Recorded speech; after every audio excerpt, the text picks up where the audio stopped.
La oración es la vía que utilizamos para hablar con Dios. Pero ¿estamos nosotros 100% seguros de que Dios nos escucha?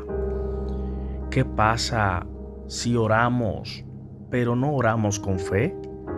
¿Qué sucede si oro, pero dudo de que Dios me responda?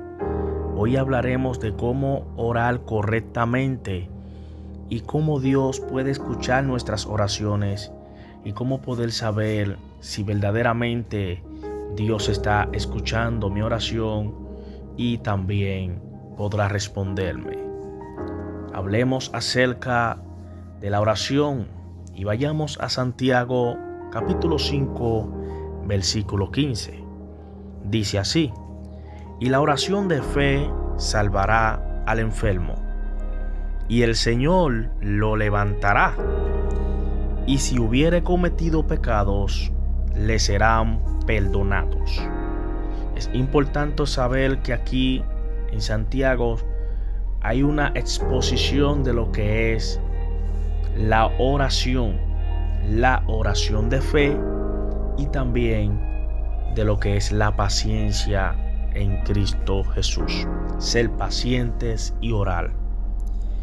Pero enfocándonos en la oración, dice que la oración de fe. ¿Por qué la oración de fe? Porque dice la Biblia que sin fe es imposible agradar a Dios. Lo primero que hay que tener en mente es que la fe es lo primordial. Pero claro, Dios mismo nos da la fe. Así que si eres nuevo creyente, de las primeras oraciones que tienes que pedir es: dame fe, Señor. Ahora, ¿podemos pedir fe? Pues por supuesto que sí.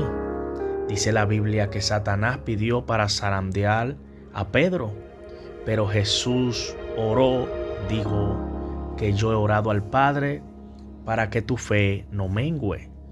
O sea, para que su fe se fortalezca en vez de menguar. Entonces podemos pedir por más fe, claro que sí.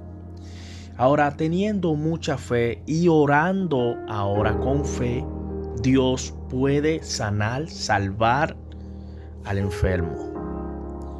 Pero más bien faltan algunas otras cosas para que la oración llegue al trono del Todopoderoso. ¿Qué es lo que falta? Vayamos a Proverbios, su capítulo 15, versículo 29. Dice: Jehová está lejos de los impíos, pero él oye la oración de los justos. Hay que tener en cuenta que no solamente debemos de tener fe, sino también que la Biblia especifica de que debemos de actuar en justicia. Tenemos que ser justos en todo lo que hagamos. Ahora bien, ¿qué es la justicia?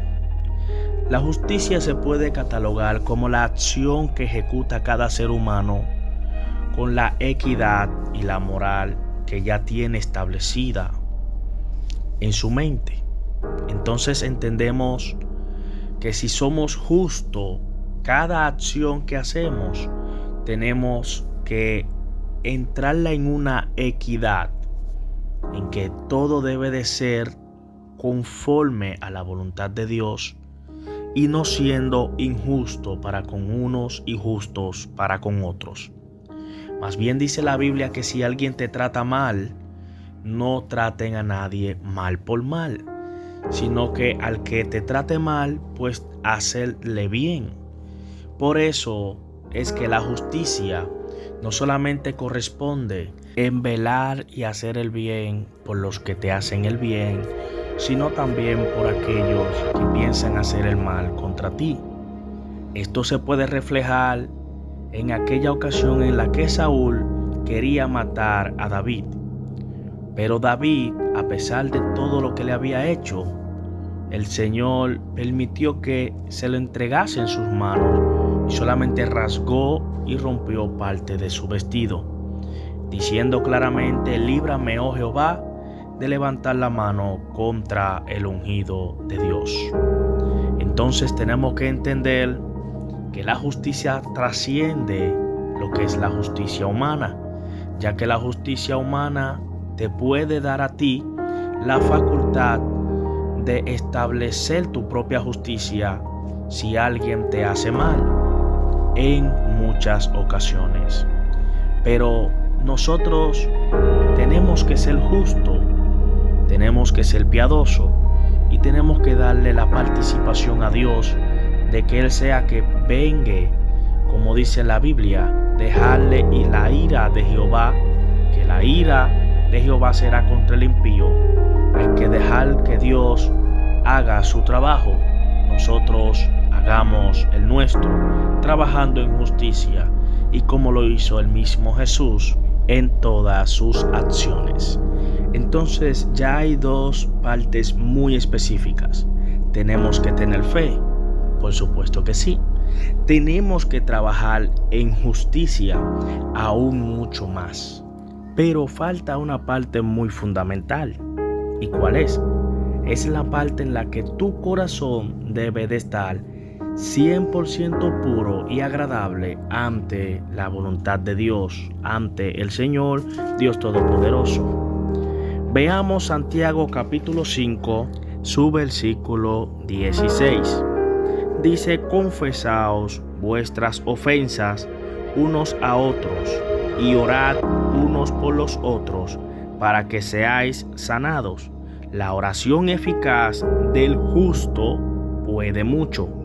Otra vez podemos ver la relevancia de la justicia, pero algo muy importante aquí es que dice: confesaos vuestras ofensas unos a otros, queriendo decir que el hombre que tenga a alguien en su corazón, que le pida perdón si aún está el rencor en su corazón, ya que Dios no escucha las oraciones de hombres y mujeres que establecen oración con Dios cuando saben que aún tienen personas en su corazón que no le han perdonado. Esto es muy importante, ya que el mismo Cristo, estableciendo la oración principal que les dio a los discípulos, le dice en una ocasión, dentro de la oración, dice una parte muy importante: Padre, perdónanos, como también nosotros perdonamos a los que nos ofenden. Si no sabemos perdonar, es un problema radical, las oraciones no llegan. Pero si tenemos esos tres complementos, trabajamos en justicia cada día, en mi trabajo, en el colegio, en la universidad. Trabajamos en fe, creemos de que Él está sentado en su trono. Trabajamos y sabemos que no tenemos a nadie en nuestro corazón. Servimos hacia los demás. Y si alguien me ofende o yo le ofendo, fácilmente puedo pedir perdón. Quiere decir que ya el amor de Dios está en tu vida. Y cuando estamos así, somos hombres y mujeres que las oraciones pueden llegar, pero no solamente llegar al trono, pueden ser contestadas mucho más rápidamente. Ya que entendemos que muchos dirían: pero entonces Dios solamente escucha a los hombres de Dios. Entonces al impío Dios no lo escucha nunca. Sí, porque entendemos que en algunas ocasiones hombres que no estén en la iglesia pueden orar, hacer alguna oración a Dios. No podemos decir que Dios no lo escucha. Claro que sí, pero es evidente donde la Biblia dice que la oración del justo puede mucho. Así que Dios te bendiga y Dios te guarde. Nos vemos en un próximo encuentro. Bendiciones.